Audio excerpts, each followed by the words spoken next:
good afternoon again, everyone, and welcome back to AXIECON 2022. And I hope you guys had a fun lunch, and I hope everyone is like very full right now. And again, I'm inviting everyone to go here at the main stage because our panel again is starting, and we have exciting people who would talk here up front. And again, I hope you guys had a great lunch. Did you guys have a great lunch? Yeah. Yay, kampai. Okay, again, I'm inviting everyone to go here at the main stage. And without further ado, I'm here to introduce to you guys. They are the big brains of the guilds and the most popular ones that we'll be talking about what's the future for the guild system for our Web3 games. So we are here to introduce to you, we have Gabby Dizon from YGG, we have Akil Jindal from Quest, we have Mariano Rubinstein from Sura, and we have Max Guru Daiwald from MTTM, or Method to the Mythos. Again, everyone, let's give it up for our guild masters.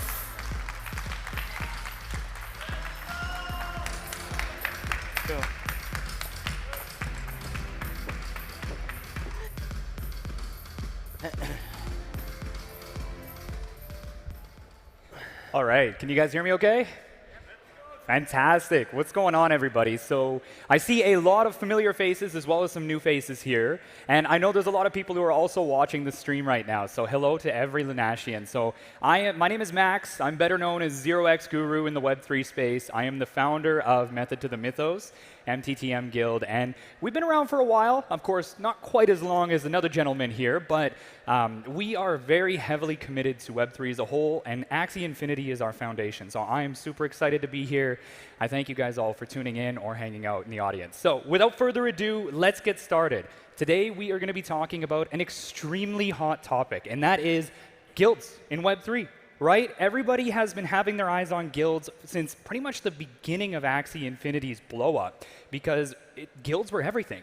Guilds provided the player liquidity that allowed games to succeed. They also provided a lot of the strong personal branding for all of the different unique communities in Axie Infinity to come together. And now we're at a point where I personally think Web3 has made some huge changes from the beginning of this guild structure. So where do guilds lie in that? Okay, let's get started. So I want to start with the very end here. Mariano, you're a slightly newer face for me, but it is a pleasure to have you up here. Let everybody know a little bit about you and, of course, Shura Gaming. Okay, thank you very much, Max, and glad to be here with all of you. I'm very new at the Web3 gaming. In fact, as far as 1 year ago, I didn't know about it. I used to run different businesses. And I started with Axie Infinity and with the guild just by chance as a financial endeavor. And as the time goes by, I started to increase my number of scholars. And with that, we needed to incorporating technology and human resources. And well, we're now a little bit huge in over a year. With more than 1,000 scholars and 25 pro players, content creators, 62K community members. It's quite a lot in an industry with a speed I never seen before. It's amazing. Yeah, I don't think there's anybody who's here right now that hasn't seen your Shura players walking around. The branding is on point. Very well done, Mariano. Thank you very much. And now, here is an introduction I don't think anybody needs, but I want to give them the floor anyway. Gabby, it's the first time you and I have had a chance to speak with each other. I'm super excited. So give everybody who probably already knows who you are a nice complimentary introduction of you and YGG. Okay, so hi everyone. It's really nice to see everyone here, especially the strongest supporters of the Axie community. My name is Gabby, and I've been in the game industry for almost 20 years now. I started a game development company in 2014. 2017, started taking a look at crypto, and specifically Ethereum. And then CryptoKitties came out and really had me believing about the power of NFTs. In 2018, I invited a guy called Jeff Jiho to Philippines to talk about Axie Infinity. And as a form of thank you, he gave me Mio tokens, and that's how I got started in Axie Infinity. So I've been part of the community since 2018. And yeah, just having fun. I was doing a lot of breeding. I wasn't that good on the battling side. And 2020, I noticed that a lot of people from the Philippines during the early part of lockdown started coming into the game because they wanted to play and they wanted to have a way to kind of earn some kind of income after being laid off and being stuck at home. So a lot of people who were not like crypto enthusiasts, they were basically people who were looking for a way to access an economy. They found Axie Infinity. And this is the start of the rise of Axie, that what we see today. And we founded YGG as a way to kind of help give access to these digital assets to a lot of our player community around the world. So yeah, we started YGG in 2020. Now we have our different sub-DAOs representing different areas of the world: Southeast Asia, India, LATAM, Brazil, Japan, Korea, and Turkey is coming up as well. We've invested in assets of over 40 games, and yeah, it's been a fun ride since then. Yeah, you guys you're all over the world now. I know I almost lost track of it when you were building up all the branches. You had, YGGC, you had YGG India, all over the place. But, I really respect not only the scale at which you have now created YGG, but also just the momentum and the passion behind it. So, huge respect from me. And now another gentleman here, you and I go way back, Akil. I was just talking to him earlier. I said this is like full circle. A little over a year ago, he had me on his stream interviewing me, and now it's my chance to interview you. So, Akil, tell us a little bit about you, and not only just Quest, but kind of just like the, the journey to Quest creation, the inception of Quest. I'd like to hear a bit more. Sure. So, hello everyone. Shout out to the organizers and Sky Mavis staff for this amazing event. It's really well done, and thank you, Guru, for the introduction. So, my name is Akil Jindal. I'm a co-founder at Quest. We're probably best known for the Axie Creator Program and helping service that. So, you mentioned like the evolution of kind of our guild, and so at first there was two guilds, Proof of Game and Super Whale, and the co-founders and I kind of sat together and decided we were striking at the same problem, which was how to create a ecosystem where people were brand advocates for the game. And that was been our central thesis. So we wanted to expand beyond just directly onboarding people, but to actually invigorate culture and allow that to propagate externally. So yeah. Yeah, I love it. I know I've known you from even before Proof of Game was in, and you were. I know that education, information, and then just empowerment was always a big. It was always a big virtue of yours. So you guys are doing a great job. Quest has done phenomenal with AXIECON. So if you guys don't know them, definitely check them out. I love all the people up here. But without further ado, let's get into the actual topics here. So guilds.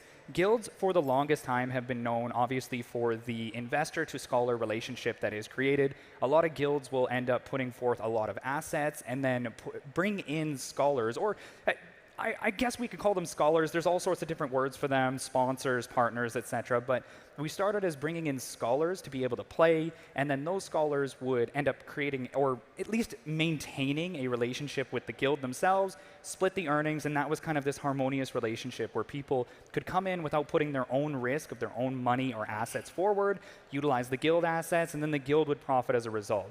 Now, I know the play-to-earn concept of Axie Infinity, or even just Web3 gaming in general, has slowly been shifting, and I really want to double down on what your guys' perspective of that harmonious relationship going into the future is now. So let's jump right on this. I think one of the biggest things that a lot of people are seeing right now is this development and this push for esports.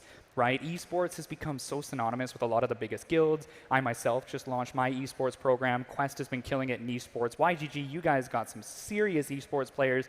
And Shura, I feel like that is like the foundation of Shura right now is esports. So guys, I want to hear your opinion on how the scholarship system has kind of evolved into a little bit more of almost a sponsorship partnership system, and then your perspective on that, like how you think that is going to change or evolve further into the future. So let's work it back the other way this time. I'm going to let you take it away, Akil. Sure. Share your thoughts. So I think it's helpful to just frame what a guild is and the role they play in gaming.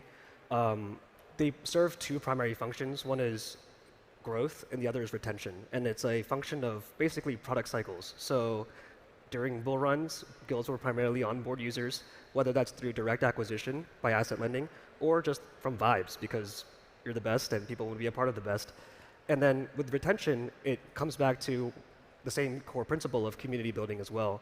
So when we think about the community that you onboard into your guild, the composition of that must, it needs to be well thought out. Like how many of those people are going to be brought in through direct onboarding? How many people are you bringing on that are going to add value to the ecosystem in other ways? And understanding how to incentivize those positive sum behaviors is something that we're really focused on. Yeah, yeah. And Gabby, I think out of everyone here, YGG has been, they were the guild that essentially created the model for every other guild afterwards to pretty much come in and model after with the scholarship investor relationship. So I'm extremely, extremely interested in hearing what your perspective is, not just on the growing relationship, but also just maybe a little bit on the future of scholarships in general and YGG's take and drive on how you guys are going to be taking your scholars. You're the biggest guild in the world right now, and how you plan to be making sure that you are future forward, like forward facing with your scholarship program. Sure. So the current scholarship model was modeled on the basically tokenomics of Axie Infinity, right? Where you had a tokenized resource, which was SLP being created from people winning games. And what happened was that this, so the innovation from the Axie team side is really that play-to-earn system using basically proof of gameplay, winning a game inside Axie to earn a tokenized resource that had some value within the ecosystem. Of course, you have to burn SLP to breed, and that creates the demand for new Axies. And that's what set the stage for the huge growth that happened last year. Now we're seeing that it's very hard to balance that, because as more and more people come into the economy, if you have basically linear earnings per person, then it's hard to maintain that value for the token itself. And so now we're seeing evolution of tokenomics, and we see this with a lot of the games coming up, where you're maybe not rewarding a tokenized resource when you're grinding, because when you're grinding, you want players to have progression in the game. Maybe you haven't gotten enough from a value perspective so that you're letting the players cash out. When you tokenize an asset, whether it's a fungible token like SLP or it's an NFT, you're basically giving the player permission to sell that asset because it's tokenized, because they own it, and they can do whatever they want with it. That's what digital ownership means. And I think games now realize that they need to control their internal economy more closely, because if you have a currency such as SLP, for example, tokenized and available in exchanges, that means that there's so much liquidity available outside of your game economy that can affect the price of a resource that is inside the game. So because of exchanges, if SLP is either 1 cent, 0.01 cent, $1, because of speculation inside exchanges in the greater crypto economy, it changes the perception of people that are playing the game. And this is very difficult for game developers to balance, because you have no control over what happens in the greater crypto economy. So now we're seeing the evolution of game design such that, for example, you're seeing an origin that the SLP you earn may not be cashed out until an intermediate step. The game designers are looking for more control over the game economy. And as a result, scholarships have to change as well, right? The guilds have to make sure that they're delivering value and can get some of that value out of it. And I think how guilds will evolve depends on how the tokenomics of these games will evolve as well. It's a good point, and I think you bring up a really important topic. This is something that I've brought up a lot when I talk about guilds, and that is that balance between value add and value extraction. For the longest time, I think guilds have always kind of existed to add value through player liquidity, through legitimization of the games themselves. But the extraction was a little bit of an unbalance, especially during the bull market, because you have, just as you said, Gabby, a lot of people speculating on the assets, on the tokens, and that actually compounds with the people who themselves are treating this almost like a game, right? The play-to-earn aspect. They were playing simply to earn, and then they would cash out in an extractive manner.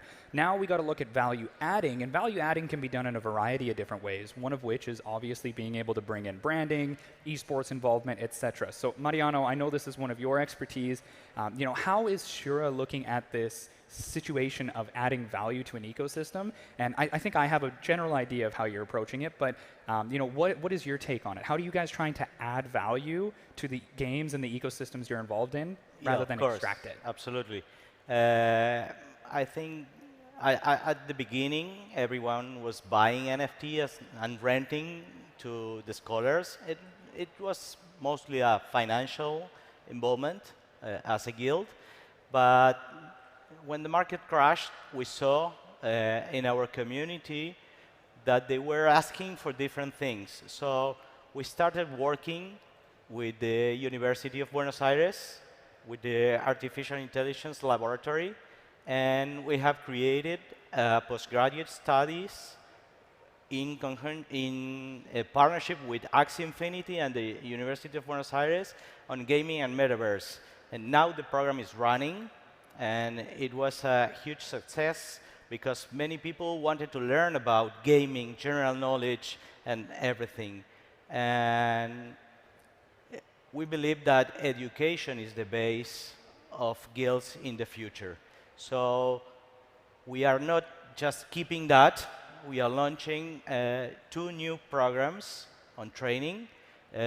One that it will be for general gaming and metaverse knowledge without the university degree requirement, open to all the community, and we aim to train 50,000 people the first year. It will be open to all the community, at first in Spanish, and then we will translate it into different languages. And the second one, it will be a pro player academy. So the same way Quest created the content creation program, we took some of their model that we like it very much, and we will be doing something similar for the pro players. So we need to add every people playing Axie different skills so they can enjoy the game, they can improve their performance on the game, and they will be better. And this is not just for the player, it will benefit the game too, because trained people performs everywhere always better. Yeah, no, I agree. I think it's interesting that you mentioned something that I've actually identified with guilds too, which is that, guilds, the information, the guidance, that is one of the biggest value-adding factors, not just to the game, but more importantly to the players, or scholars, if you want to call them that. And I think that this brings up another interesting concept, because professional development, it's a big responsibility, and it is not cheap either. Being able to effectively educate people and make sure that they're able to perform, that's a huge commitment coming out of guilds, right? And I know for guilds that are a little bit larger, that might have a lot of VC backing, that might have a really strong stance to monetize in multiple different ways, they have an easy time doing this. But I would really like to hear you guys' perspective, or just your opinions on that concept of monetization for guilds, because I think we've all understood that the previous way guilds monetize through the share of token earnings is something that most guilds, especially newer guilds trying to come up into this space, don't really have the same opportunity. We could leverage it because we were doing it in a bull run and money was flying off the shelves. But looking at it from the perspective of a guild that might not have that same backing, or even one that does, if you want to share that point of view, how does monetization for the guild fit into the picture here, right? Like, because we got to find other ways besides just pulling out a token liquidity to monetize ourselves. So, maybe we can start with you, Akil, because I know Quest has a few different ways that you're doing this, but how does Quest and how do you personally see the monetizing opportunity for guilds coming to fruition? That's an awesome question. So I think one thing to think about when we also discuss guilds is they're essentially proxies of the games that they participate in. And so what they're able to do, Mariano brought up a good point, where it's people are asking for different things. So being able to service people at a faster rate than the games themselves can service is how you're able to essentially meet customer needs. And that's how you're essentially able to monetize, right? So things that people are asking for is, hey, I want better equipment to record better content. I want better types of Axies to play more competitively. And this is just the beginning. And of course, when you think about a gaming ecosystem, there's much more than just content creation and esports. There's collectors, there's casual players. So I think what we'll see is people who are in guilds who are able to service those individuals in a really strong way, in fact, the best way, they will end up finding avenues for monetization. Oh, that's a good point. Yeah, there's a lot of opportunities. And speaking of opportunities, I know YGG is exploring a lot of different ways. So Gabby, I would love to hear your perspective on guild monetization. How is YGG approaching it? And maybe this would be an interesting thing too, because you can literally exist at the top. How would you, if you had to start maybe from the very beginning now, how would you approach it? How would you look at guild monetization? Right. Well, first of all, I think that no two guilds are the same. I think that now we're exploring different ways that guilds are trying to add value to the system. It's just saying like no two companies are the same, and they're trying to add value in different ways, right? So you see the rise of service guilds, you see the rise of like media guilds, you see the rise of very like competitive guilds. For us, we think about this how to do guilds at scale, because our goal is to bring the entire world basically into Web3, and doing that primarily via games, because people kind of get afraid when they talk to them about, oh, here's what crypto means, and here's what a wallet is, and you have to be careful with these 12 worlds, or you lose everything. That's very scary, but there's a lot of benefits to basically digital ownership of your own assets, and doing this via game means that you can access a much bigger market. So that's how we think about it. We want to onboard the entire world to Web3. This is why we have geographical guilds in different places of the world. And then how do you make these guild members more valuable? Because essentially, if you're a source of community members, of users to games or applications or protocols, then they will want to market to these guilds, to these entities, to come and use and spend money on the protocol and drive value to it. So that's how we think about it. We think a lot about driving the reputation of individual community members. What makes an individual community member useful within a community context? So there's a lot of ways where people can do that. Some may be very active in Discord. You may be a moderator. You may be a content creator. You may be in esports. How are you creating the kind of reputation system so that you can look at a community member and say, these are their skills. I, as a game, as a DAO, have a job that requires doing for someone with this skill set, and I'm willing to pay this much if this task gets done. So we think that Web3 guilds are literally the future of work, where I see a future where you're probably not an employee doing 8 to 5. I may be a freelancer. Like Ian is part of YGG, but she basically works for herself. She's her own brand. And apart from that, she's doing different things to drive the value of their brand, but it also drives value to a group that she's part of, which is YGG. So being able to codify people's skills and reputation, and basically start at the bottom. Maybe I'm a scholar, I know nothing about Web3. I'm borrowing assets and doing, I would say, more menial work inside the game. And then I build my skill set, build my knowledge and experience, and then leverage that into basically higher paying opportunities or opportunities to own my digital assets. So we think of it from basically a tech company and scaling perspective, because that's the background I come from. And yeah, we want to onboard like the next billion people into Web3. That makes sense. So then I'm going to hit you with one more. Don't worry, we'll get to you, Mariano, but I really want to hear Gabby's perspective on this. I know that YGG has a lot of financial leverage in the space. You guys have done very well for yourselves. Now, assuming we have a new guild coming in, or even just a new, desiring brand, an upcoming brand, do you think that it is a necessity for that entity to then approach being a guild as more of like a business? Do they have to pursue a funding round? Do they have to get that kind of heavy financial leverage behind them in order to succeed as a guild? And maybe not just speaking about the size of YGG, but as any guild, right? Because you mentioned no single guild is the same. So do you think it's necessary for a guild to have that kind of funding to be able to pursue things at that scale, at that level?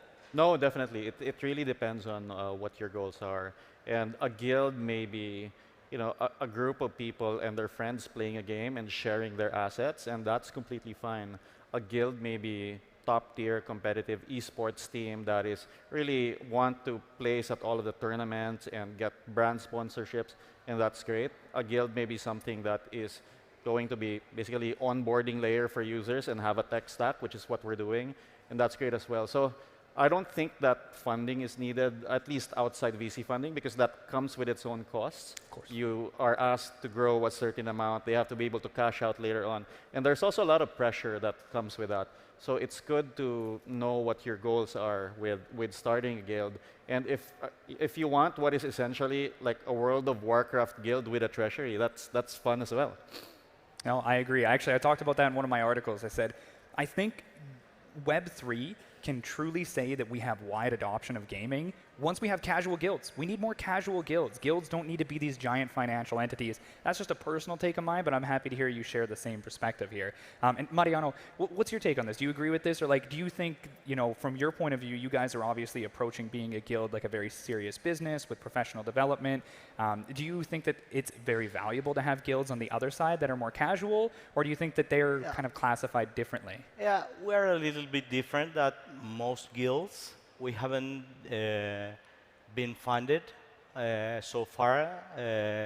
My co-founders and I supported all the operation, and we managed to survive the crisis, to grow, and to still have plans for the future.